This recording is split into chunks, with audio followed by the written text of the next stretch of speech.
Let me explain right now how you're gonna get a bigger iPad storage. So the way that it works is that at first I'd recommend you to check out your settings app, and in the left panel you can go to general section in here, and this reveals the iPad storage. So you can expand it like this, give it a second to calculate, and it's going to give you the breakdown of how much storage you have used up so far and how much you have available. But this number in here, in my case 256 gigabytes, is the maximum capacity of this iPad. It's been this way since I bought it, and there isn't any way to upgrade it internally. iPads are just made this way. So the only way you can expand the storage and get more would be by getting additional iCloud storage. So in your settings, you can go to the top portion of the list, and you should see your name and profile picture.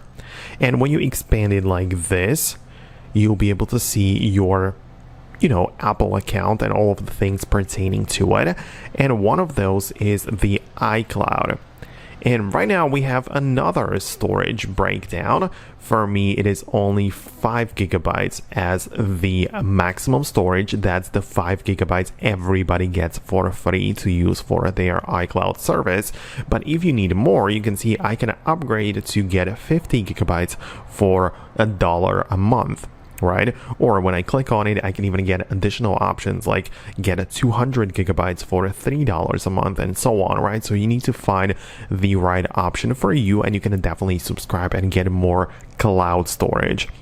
And the way that it would work is that if I had enough storage in here, if I purchased more, you can see I can go to the iCloud features and, for example, click on photos and then decide that I enable sync this iPad.